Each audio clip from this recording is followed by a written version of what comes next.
Shabbat Shalom. It is a bit nippy out there, isn't it? So I'm glad we're indoors.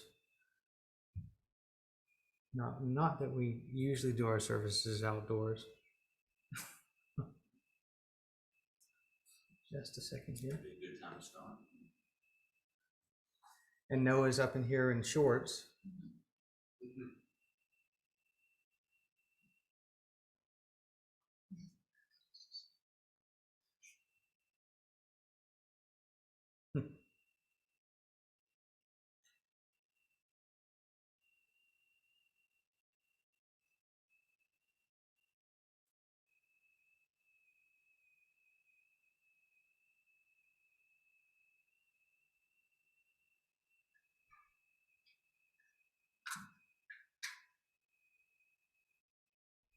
Okay, sorry about that. Well, it's Hanukkah. As you heard at the beginning of service, we're still lighting the Hanukkah lights, and also coming up here, Sunday is Christmas Day, so we're recognizing that our brothers and sisters who celebrate Christmas are going to be having a very blessed Christmas full of glorifying God, and we wish them the greatest blessings and greatest joy and peace. So this week's Torah portion of a parsha called Miketz, we're continuing the story of Joseph. We're continuing in Genesis 41. And Joseph's story, you could title it, if you were to give it a title, the one I thought of while I was writing this was Dreaming and Scheming. Because there's a lot of both. And well, see, first you have Joseph's own dream in the previous parsha, and then the dreams of the other prisoners in the previous parsha. And then we get here, we're talking about Pharaoh himself has a dream. So we've seen in this story that Joseph went from a slave in a pit all the way up to the second most powerful person in Egypt. Almost practically on the throne himself. Now, we like to believe that we're rational people. Like, pretty much everyone wants to view themselves like they're acting according to a reasonable purpose. They're not following some crazy whim that just popped into their head. But we may not feel the same way about others. In fact, most of us think that everyone else spends a great portion of their lives, great portion of their lives, just as raving lunatics. I mean, we don't understand their motivations, but each person in his own mind he's the sane one. And the rest of the world, that's the insane thing. When we look back into the past, we realize that, it hasn't always been like it is now. Even our own past, personal past. It's very easy to spot the very many times that we did something that we now understand was perfectly crazy. I mean, kids do weird things all the time, right? That's just the way they are, and we accept it. Up to a certain age, we think it's cute. We were all that way ourselves at one point. It stands to reason. I mean, how much more for a God who is so infinite in reason that he can describe all of creation and design it in just a few words, how do you imagine we would look to him? How off our rockers the things we do? I mean, not only that, but historically, it seems that human beings, adults, we did a heck of a lot of stupid things in our lives, our ancestors. I mean, entire populations believed in the most inane superstitions. Goblins and trolls were as real as the potatoes on their plates, as were omens and divining rods and garlic to ward off vampires. The path of the stars, the horoscopes, they ruled the fate of everybody.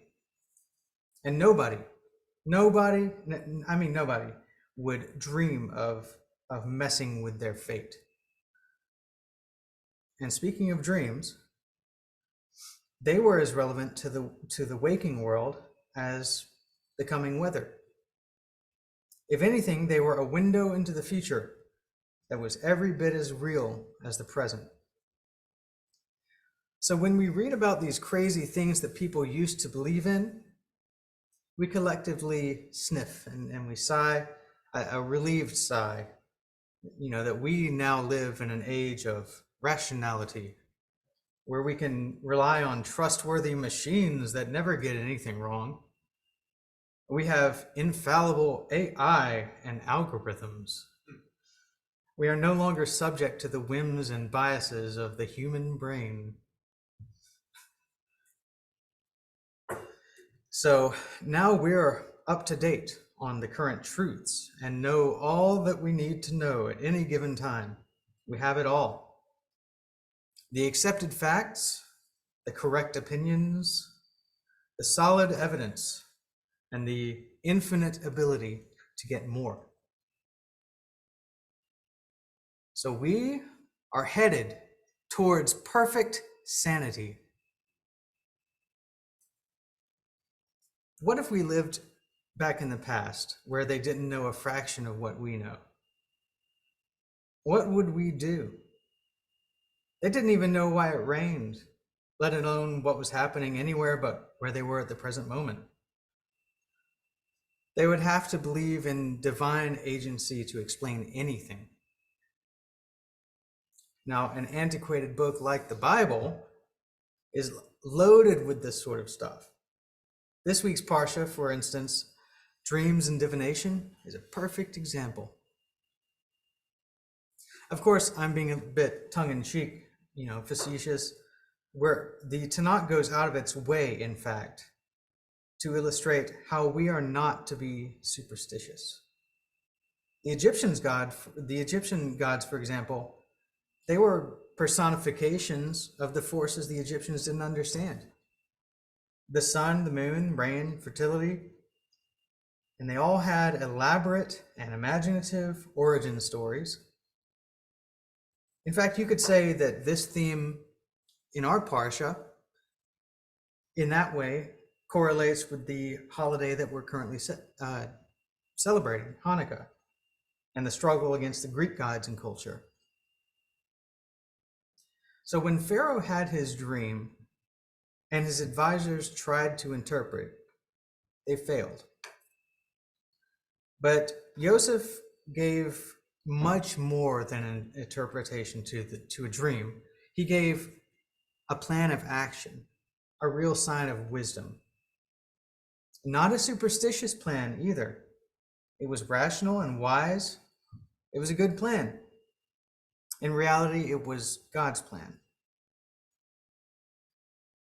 Because of Joseph's faithfulness, he became a type of Messiah.